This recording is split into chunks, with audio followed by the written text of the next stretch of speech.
મિત્રો, મજૂર કે માલિક આ બે વ્યક્તિઓ વચ્ચે ક્યારેય મેળ ખાવાનો જ નથી. કારણ શું છે? તો કે મજૂર પછી એ 500 રૂપિયા દરરોજનું વેતન લઈને મજૂરી કરતો મજૂર હોય કે 5 લાખ કે 50 લાખના પેકેજમાં અભ્યાસ કરીને આગળ વધેલો કાર્ય કરતો મજૂર હોય, પણ એને પણ એમના માલિક સાથે મેળ નથી ખાતો અને એ માલિકને પણ એના મજૂર સાથે મેળ નથી ખાતો. એવી જ રીતના 500 રૂપિયામાં મજૂરી કામ કરતો પછી ખેત મજૂર હોય કે કોઈ પણ કારખાનાની અંદર કે કોઈ પણ ફેક્ટરીની અંદર મજૂરી કરતો હોય, એમને પણ એમના માલિક સાથે મેળ નથી ખાતો. પરિણામ સ્વરૂપે ઉત્પાદનતામાં અને આર્થિક સમૃદ્ધિમાં દરેક જગ્યાએ અસર થાય છે. હવે આ મેળ નથી ખાતો એનું કારણ શું છે? તો કે એનું કારણ એક જ છે કે 500 રૂપિયા મજૂરી કામ કરતો વ્યક્તિ છે એને દરરોજ નિયમિત 100 રૂપિયા માવામાં, 50 રૂપિયા મોબાઈલમાં, 50 રૂપિયા ચા પાણીમાં અને 100 રૂપિયા મોટરસાઇકલના પેટ્રોલમાં, અને આ ઉપરાંત થોડા ઘણા જો કાંઈ પૈસાની બચત થાય, બચત તો નથી જ થતી હોતી, પણ ક્યાંયથી પણ આડાઅવડા થઈ જાય તો મેમ સાહેબને લઈ અને કોઈ પણ જાતની કેપેસિટી વગરનું મોટરસાઇકલ હોય ને એમાં બહાર દૂર સુધી પોતાની ક્ષમતા મુજબ બહાર ફરવા નીકળી જવાનું. આ બધું તો માવો, મોબાઈલ, મોટરબાઇક અને મદિરા, આ તો ખરું જ, પણ સાથોસાથ મેમ સાહેબના શોખ પણ રાખવાના. હવે આ જેમ મજૂરી વધતી જાય છે એમ શોખ વધતા જાય છે. જેમ કે માણસનું 50 લાખનું પેકેજ હોય તો એ મોરેશિયસ અને બીજી જગ્યાએ ફરવા જાય છે. એ રીતે પોતે પોતાની અંદર મોંઘા શોખને સ્થાન આપે છે.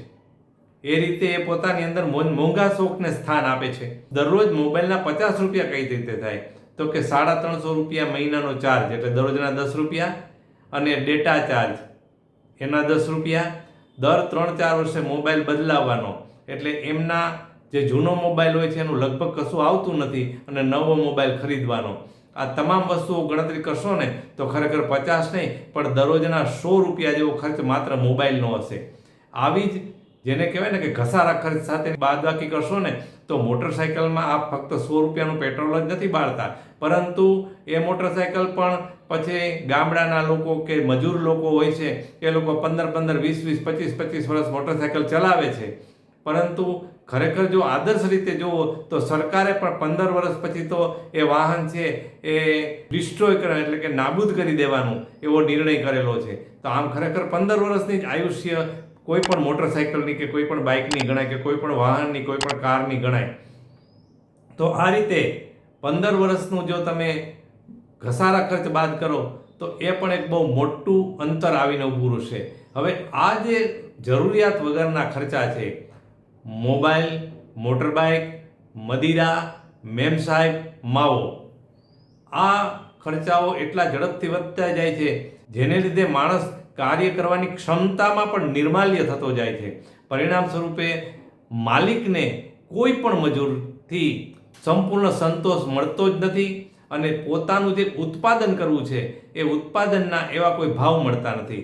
પછી તે ખેત ઉત્પાદન હોય કે કોઈ પણ ઇન્ડસ્ટ્રીઝમાં ઉત્પન્ન થતી વસ્તુ હોય, અને આ ખીણ છે એ એટલી બધી મોટી થતી જાય છે કે સમય આવે ક્યારેય, મારા શબ્દો યાદ રાખજો, કે મજૂર અને માલિકનો મેળ ખાતો જ નથી.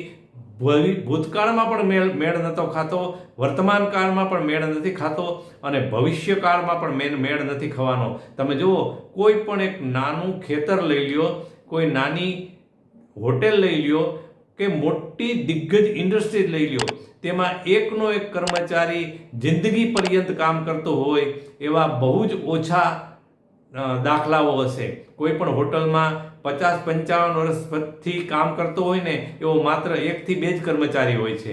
કોઈ પણ ખેતરમાં જિંદગી પર્યંત કામ કરતા, ઈમાનદારીથી કામ કરવા આવતો મજૂર હોય ને એવા ફક્ત એકાદ બે ગામ ખાતે દાખલા હોય છે. દરેક ક્ષેત્રમાં તમે જશો તો કોઈ પણ વ્યક્તિ છે એની તૃષ્ણાને કોઈ અંત જ નથી આવતો.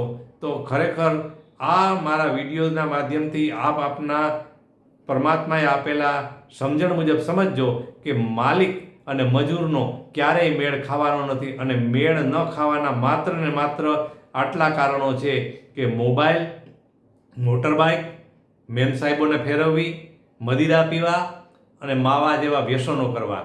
સાહેબ, આ જ્યારે છોડશો ને ત્યારે જ માલિક અને મજૂરનો મેળ થશે. અને જૂના જમાનામાં વાત સાંભળો તો કોઈ પણ માણસોને આવા કોઈ આટલા બધા હદના વ્યસનો હતા જ નહીં કે જેને લીધે એ લોકોને માલિક અને મજૂર સાથેના જે તફાવતો હતા તો વચ્ચેની ખાઈ હતી ને એ લગભગ હતી જ નહીં અથવા તો બહુ ઓછી હતી. આજે એ ખાઈ એટલી વિશાળ થતી જાય છે કે જેનું કોઈ સીમા નથી. અને જ્યારે ખાઈનો એક અંત આવશે ને ત્યારે આ મજૂરોનો અને માલિકોનો બંનેનો અંત આવશે.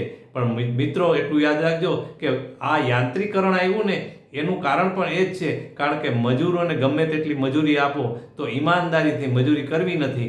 પરિણામ સ્વરૂપે દરેક ક્ષેત્રમાં યંત્રોનું આગમન થયું અને એ યંત્રો એક યંત્ર હજારો માણસોનું કાર્ય ક્ષણભરમાં કરી નાખે છે. માટે મિત્રો, હજુ પણ તમને સમજવાની સલાહ મળતી હોય તો આ મદિરા, માવો, મોબાઈલ, મોટરબાઇક, મેમ સાહેબોને ફેરવવાનું આ સદંતર છોડી દો અને સીધી રીતના જિંદગી જીવવા માંડો તો મોંઘવારી જેવી કોઈ વસ્તુ છે જ નહીં. મોંઘવારી દરેક વ્યક્તિને નડતરરૂપ થવાનું માત્ર ને માત્ર કારણ છે માવો, મોબાઈલ, મોટરબાઇક, મેમ સાહેબ, મદિરા. નમસ્કાર મિત્રો.